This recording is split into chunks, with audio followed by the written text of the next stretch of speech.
If you love Baltimore sports, you'll love WNST.net.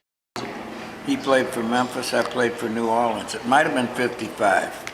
Don't hold me, it was right there. Well, he came up in 56. Yeah. So you were in the Browns organization, right? No. No. That was Pittsburgh. Pittsburgh. Okay. Well, I'm glad you escaped Pittsburgh. We got Earl Weaver with us today.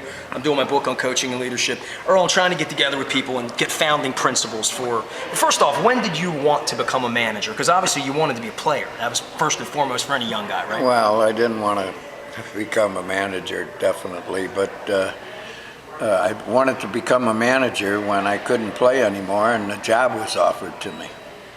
And did it seem natural for you, or were you like, wow, they asked me to be a manager? I never thought of myself like that. Again, it was player manager at the time. I had played in all classifications. I had played in D, C, B, A, AA, and AAA.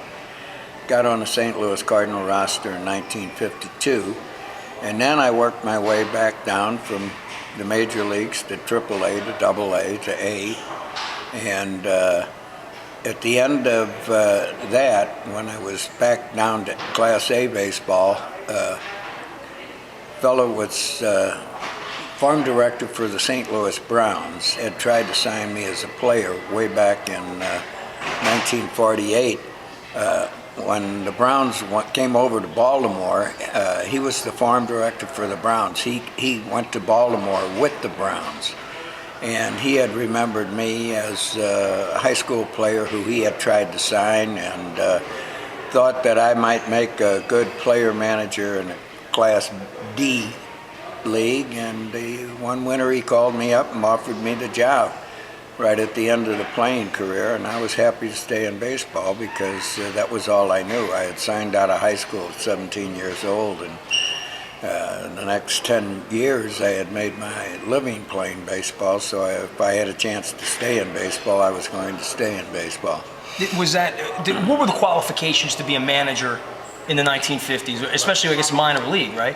Well, I had 10 years actually of playing experience, and there were a lot of farm clubs in that. In fact, we had 3 D clubs, I think, in those years, and most guys that started were player managers, and that's the job that I was offered. Naturally, it's a low wage, and it was as low as you can get. Fitzgerald, Georgia, next year sideways to Dublin, Georgia, but evidently I did something that he liked, so I stayed in the organization and kept being promoted. Was it more about player evaluation then, or was it filling out a lineup card or adjusting with pitchers? I mean, I guess all the things you had to learn to become as proficient at it as you were. Well, it was player evaluation, and as a 9 to 10 year minor league player, as people are passing you up and going to the big leagues, you say to yourself, well, now, what does this fella have that I didn't have? Well, he threw the ball better than me, he runs faster than me. Naturally, they hit the ball longer than me, but I was a good defensive ball player, but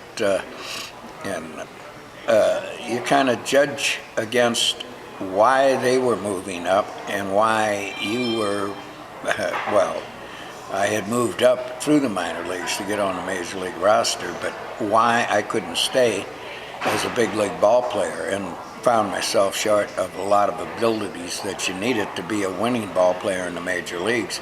I guess anybody, and I myself, could have played on the last place team in the major leagues, but they don't look for ball players that would be last place players, so makes a big difference. Is it more about, at that point, player evaluation or instruction? I guess someone saw in you the ability to instruct. Both. It was player evaluation, probably as much as anything else. Looking at a player and seeing if he can go to the big leagues, and recommending at what level you think they might level off, and you don't want to keep guys in the minor leagues that aren't going to go to the big leagues, because all you're doing is wasting money. And evidently my evaluations were pretty good because I kept moving up the ladder. Is that because the players were playing well, or because the players were getting better? Because you're moving at a different pace than the players are moving, right? Well, I really don't understand the question. The fellas that are going to make it to the major leagues, when they played Class D baseball, Class C baseball, or Class B baseball, they stood out like a sore thumb. You know, you look at them one time and you say, oh, this guy's going up the ladder. And then you look at another player and see a few deficiencies. Well, is he going to be able to help a major league club even though he doesn't have all the tools? Used to be a 5-tool player: run, throw, hit with power, speed, 5 tools.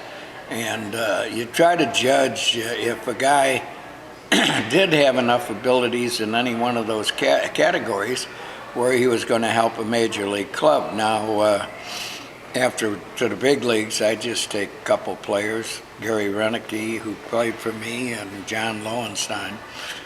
Each of them had some weaknesses, but together they made quite a team. In fact, they gave us something like 26 or 28 home runs between the two of them and drove in 140 something, or around that figure.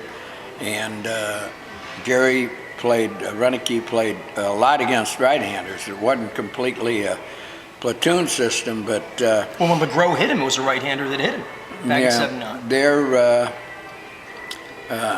Their abilities were such that against certain people, they could excel. And as a team, they did very well. But going back to the minor leagues and judging players, you didn't only judge the players in your own organization, but you judged the players in the other organizations and see if we drafted a number of players that went on and got right at the edge of the big leagues, and by reports that I sent in, and evidently I had enough success with the reports that I sent in on players in our organization and other organizations, that it kept me moving up the ladder. What about the Oriole Way? We always hear about the Oriole Way. Was that literally a written manual, and was it more spoken to the way you act or the way you train? No, I wrote the original starting spring training, and it was a combination of naturally the people that you had learned from. A fellow in the Cardinal organization by the name of George Kissel, who I had played for 3 years, and then Paul Richards, who had managed the Orioles before myself, and he's the guy that started the Orioles on the upswing, early 60s and through the very early 60s, where they chased the Yankees but didn't quite make it. But at any rate, a good baseball person, very knowledgeable baseball person.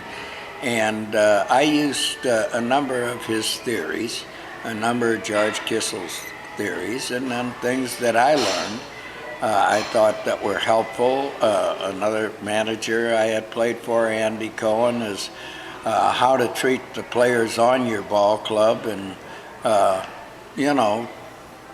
just to be honest with them and make sure they knew that what you expected out of them would be what they had to do, and not to have an iron fist, but to build respect in a manner. And Paul had that, and again, learning a little bit from all of these people combined made me the manager that I was. If you love Baltimore sports, you'll love WNST.net.